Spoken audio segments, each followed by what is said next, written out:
Ignition sequence starts. 6, 5, 4, 3, 2, 1, 0. Liftoff. We have a liftoff.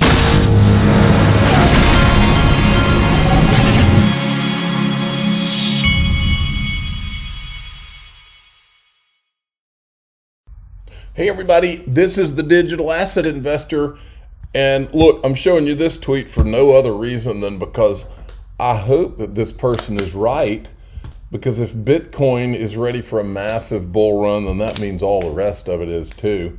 So I was just looking at this chart and I'm like, man, I think I could draw this thing, but just draw some circles and then put bear, bull, and a little yellow area in between.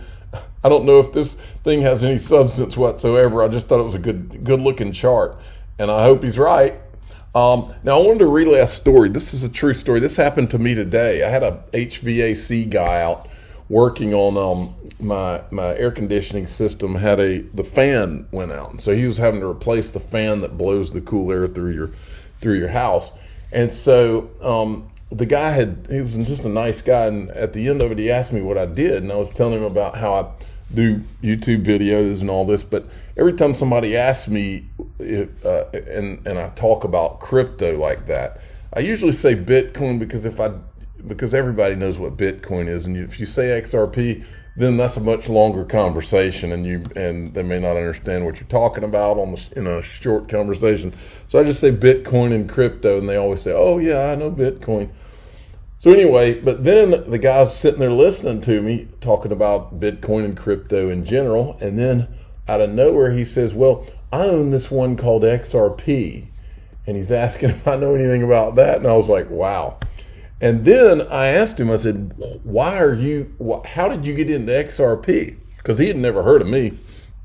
How did you get into XRP? And he says that he had a friend who, I can't remember if he said it was a government contractor or a contractor with the government or something like that.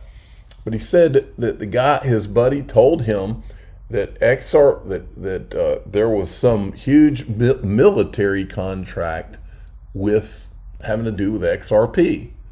And I didn't find out anything any deeper than that, but I was intrigued enough to throw it out to you guys. Has anybody out there heard anything about the military with regard to Ripple? Or makes me think about SpaceX, right? Makes me think about what is our space agency called? And then space, I guess, is that space, I can't remember what it's called. Anyway, remember when David Schwartz had that shirt on, and it was the I can't remember what the name of our space. Why am I drawing a blank on them? Anyway, you'll all think of it. But so military, XRP, Starlink satellites, nodes, national security. It all kind of makes sense, doesn't it? Does to me. All right. Just in, a whale has purchased 20 trillion Shiba Inu, the largest transaction in Shiba Inu history. XRP whale purchases 20 trillion Shiba Inu, the largest in history. Pretty interesting stuff. Just in, I think this is the second time I've read something where JP Morgan says that the bear market in Bitcoin is going to be short-lived. Okay, and remember, Mike Novogratz, and I don't know if he was betting dimes to donuts, but he does often make predictions. He said, and remember, he's ex-Goldman Sachs, he said that he thought that this would last until about October. Almost as if he knew something. Putin suggests BRICS looking at new global reserve currency backed by hard assets. Folks, everything that you're watching, and I do mean almost everything, has everything to do with these countries like Russia and China and Saudi Arabia and all of them being sick and tired of the US dollar as a reserve currency, and probably sick of the US period.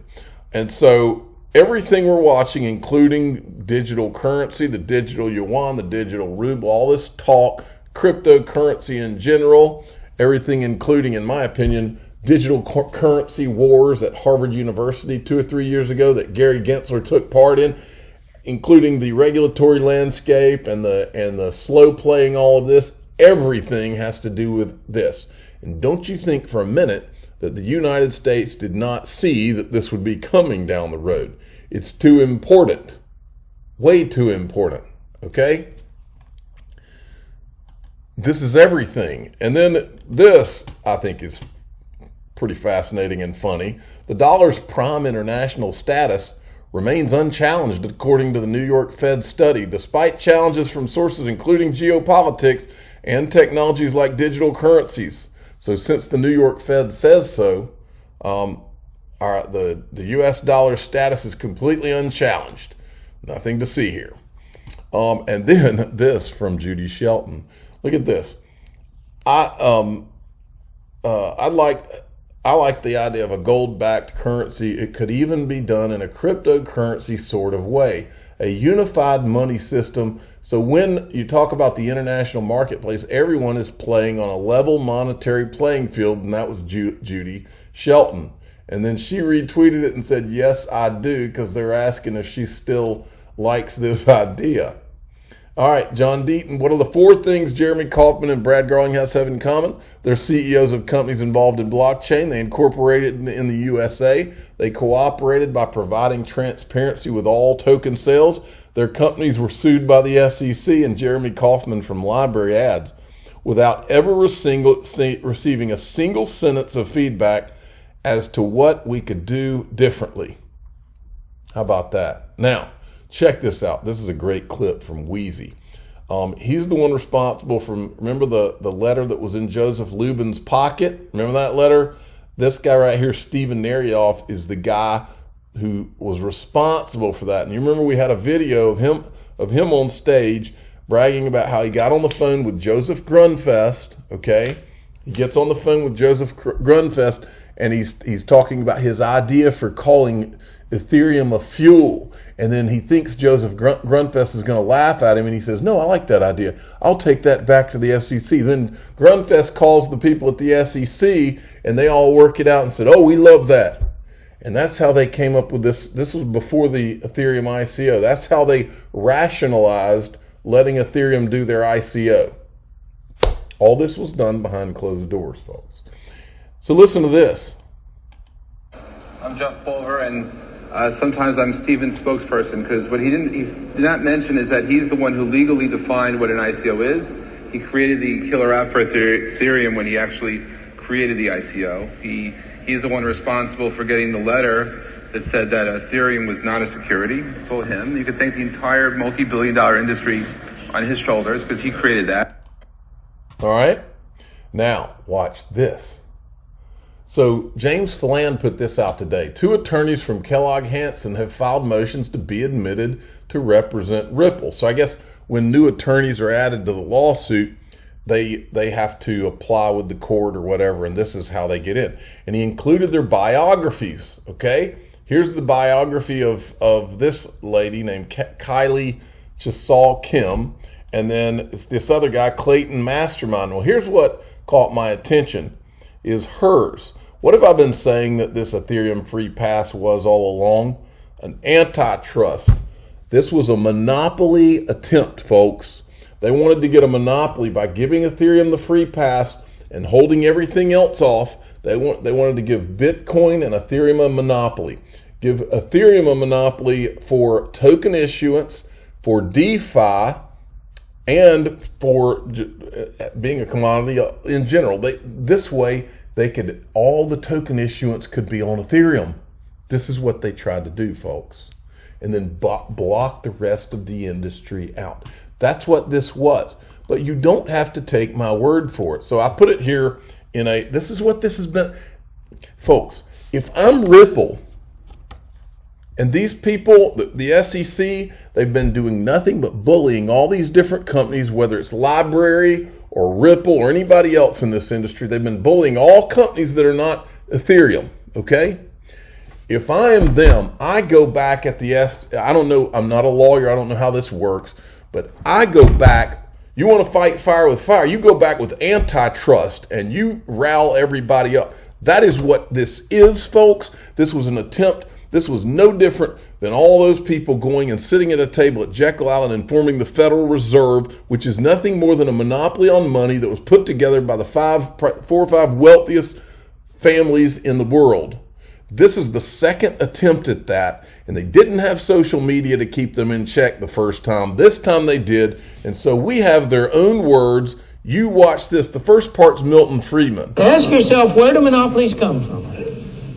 In the United States, the most important and the strongest monopolies are unquestionably those that derive from governmental privilege. They consider the Ethereum network token and issuance mechanisms to be decentralized, and therefore no transactions involving those particular assets are considered to be transactions of securities. They have not said the same thing about other tokens, the Ripple token, for instance, and they were clear that they were going to come out with statements to